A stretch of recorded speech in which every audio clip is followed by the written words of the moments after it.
তোমরা কি জানো সবচেয়ে বড় হতভাগা কে? সবচেয়ে বড় হতভাগা কে? সবচেয়ে বড় হতদরিদ্র কে? সাহাবীরা বলেছেন, ইয়া রাসূল, আল মুফলিসু ফিনা মান লা দিনার ওয়া লা দিরহাম। যার টাকা পয়সা নেই তাকে তো আমরা হতদরিদ্র মনে করি। নবী সাল্লাল্লাহু আলাইহি ওয়াসাল্লাম বলেছেন, না, টাকা পয়সা নেই তো আজকে নেই কালকে হবে, এটা তো চূড়ান্তভাবে একটা মানুষের হতদরিদ্র হওয়া মতো বিষয় নয়।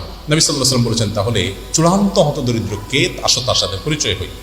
তিনি তখন পরিচয় করিয়ে দিলেন, দেখো, একটা লোক তার জীবদ্দশায় তিনি অনেক নামাজ পড়েছেন, অনেক দাড়ি রেখেছেন, টুপি পরেছেন, জুব্বা পরেছেন, হজ করেছেন, ওমরা করেছেন, পর্দা করেছেন, হিজাব করেছেন, ভালো কাজ করেছেন, দান সাদকা করেছেন, কোরআন তেলাওয়াত করেছেন, ওয়াজ শুনেছেন, ওয়াজ করেছেন, ওমরা করেছেন, হজ করেছেন, অনেক ভালো কাজ করেছেন। ভালো কাজ করে সওয়াবের পাহাড় নিয়ে কিয়ামতে হাজির হয়েছে, অনেকটা মুছে তেল দিতে দিতে যাওয়ার মতো করে আর কি, যে জান্নাত আমার ঠেকায় কি, এত আমল নিয়ে আসছি। যখন এসে জান্নাতে যাওয়ার জন্য উদ্গ্রীব, তার সামনে এসে দাঁড়িয়েছে হয়তো একজন অসহায় রিক্সা চালক। ছাত্র জীবনে, কলেজ লাইফে, স্টুডেন্ট লাইফে দু চার বন্ধু একসাথে ছিলেন, দুই কথা থেকে চার কথা হয়েছে, মেজাজ গরম হয়েছে, দু চারটা চড় ঘুষি দিয়ে ভাড়াটা না দিয়ে চলে গেছে। বেচারা রিক্সাওয়ালা কিচ্ছু বলতে পারেন নাই। আপনি তো মনে করেছেন বিষয়টা এখানেই শেষ। না, এখানে শেষ না, মামলা ফাইল হয়ে গেছে আল্লাহর কাছে।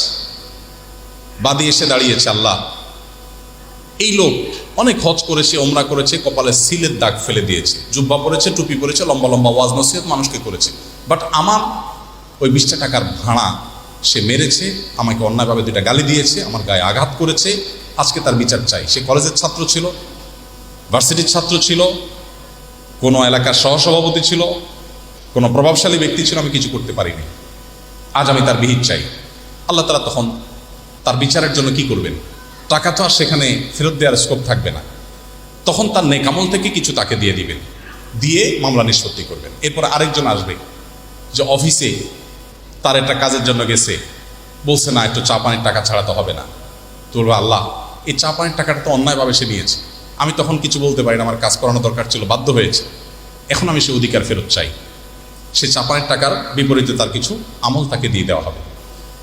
এভাবে চেনা অচেনা হাজারো মানুষের অধিকার নষ্ট করার ফলে তাদের একজন একজন করে সবার অধিকার দিতে গিয়ে তার ওই যে সারা জীবনের সব কামাই করে মুছে দাও দিতে দিতে, তেল দিতে দিতে গেছে যে সে জান্নাতে যাবে, সেই জান্নাতে যাওয়ার স্বপ্ন তার ফিকে হয়ে, বরং পাওনাদার এখনো আছে, তার সব শেষ হয়ে গেছে, এবার পাওনাদারদের পাপের বোঝা তার মাথায় নিয়ে সে জাহান্নামে নিক্ষিপ্ত হলো। নবী সাল্লাল্লাহু আলাইহি ওয়াসাল্লাম বলেছেন, এর চাইতে হতদরিদ্র যে সারা জীবন নামাজ রোজা করেছে, সারা জীবন হজ ওমরা করেছে, সারা জীবন কোরআন তেলাওয়াত করেছে, তাহাজ্জুদ পড়েছে, ভালো কাজ করেছে, বাট তার ঠিকানা জাহান্নাম হয়েছে, এর চাইতে দুর্ভাগা মানুষ আর কে হতে পারে? এই হলো আসল এবং প্রকৃত হতদরিদ্র, যে হায়, সারা জীবন আমি হুজুর ছিলাম, সারা জীবন আমি সারা জীবন আমি অনেক ইবাদত বন্দেগী করেছি, বাট আমি আমার ঘরের স্ত্রীর অধিকার নষ্ট করেছি, সন্তানের অধিকার নষ্ট করেছি, কাজের বুয়াটার অধিকার নষ্ট করেছি, ড্রাইভারের প্রতি জুলুম করেছি, সহকর্মীর প্রতি জুলুম করেছি, কর্মচারীর হক নষ্ট করেছি, মালিকের হক নষ্ট করেছি, পাশের হিন্দুর হক নষ্ট করেছি, কুকুরটার প্রতি জুলুম করেছি। আমি একটি ইঁদুরকে আঠা দিয়ে, কষ্ট দিয়ে, তিল তিল করে মেরে আমি সেই পৈশাচিক আনন্দ উদযাপন করেছি।